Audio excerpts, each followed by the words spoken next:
Nós sabemos que temos muitas dificuldades em fazer anticoagulação oral de pacientes portadores de fibrilação atrial.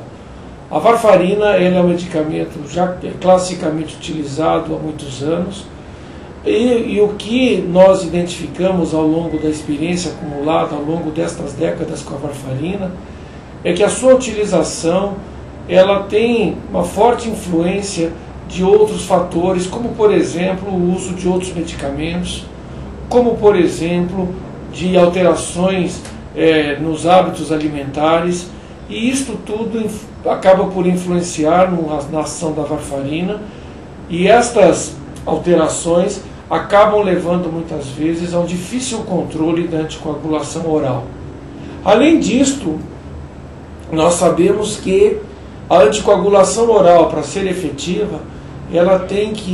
nós temos que obter os tempos de normatização internacional para ajuste da anticoagulação entre 2 e 3.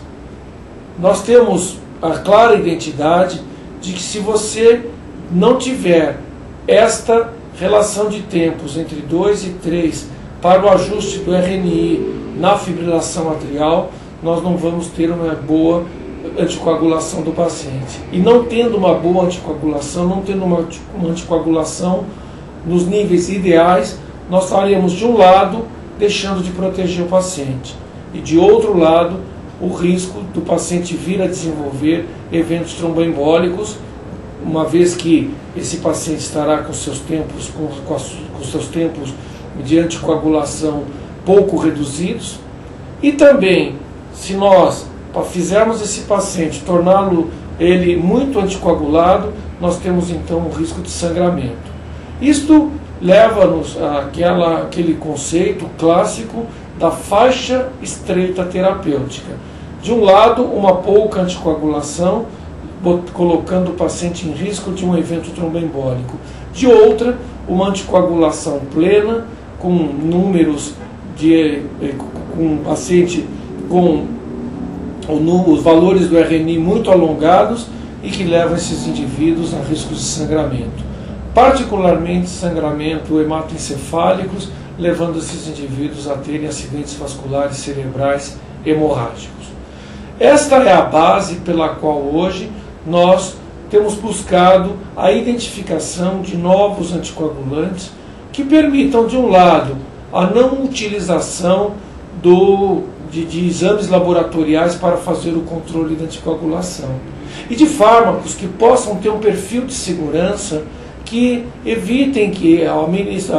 administração de outros medicamentos, a mudança nos hábitos alimentares possam interferir na ação desses medicamentos. Nós tentamos, ao longo de mais de uma década, buscar novos medicamentos que pudessem proteger pacientes com fibrilação de eventos tromboembólicos. Dados recém-publicados do estudo ACTIVE-W, que comparou a varfarina com clopidogrel, não mostrou benefício na utilização do clopidogrel. Pelo contrário, o estudo foi interrompido precocemente por conta de os pacientes utilizando o clopidogrel terem apresentado mais eventos tromboembólicos do que aqueles utilizando varfarina, portanto mostrando que a antiagregação plaquetária por si ela não protege o indivíduo com a mesma intensidade que aqueles que utilizam a varfarina.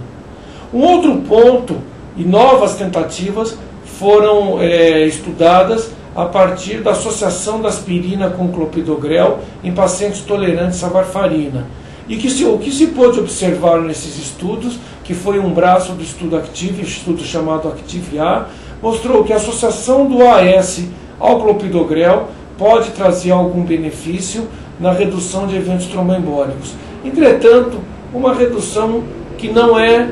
grande quando comparado à utilização da varfarina. Até então, esses estudos não mostraram sequer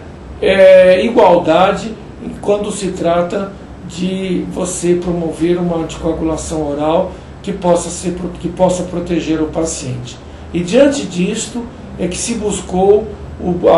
novos medicamentos, experimentos que pudessem testar novos medicamentos para que nós conseguíssemos então fazer com que nós tivéssemos alternativas ao uso da varfarina. E um dos fármacos que nós vamos discutir aqui é o estudo da RELY, que foi um estudo que usou a molécula da dabigatrana, etesilato de dabigatrana, uma molécula que é um antitrombínico de relação, de ligação reversível com a trombina e levando então esses indivíduos à anticoagulação,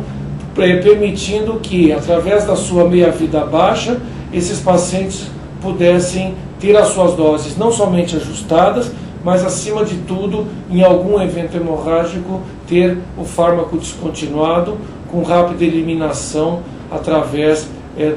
do sistema renal.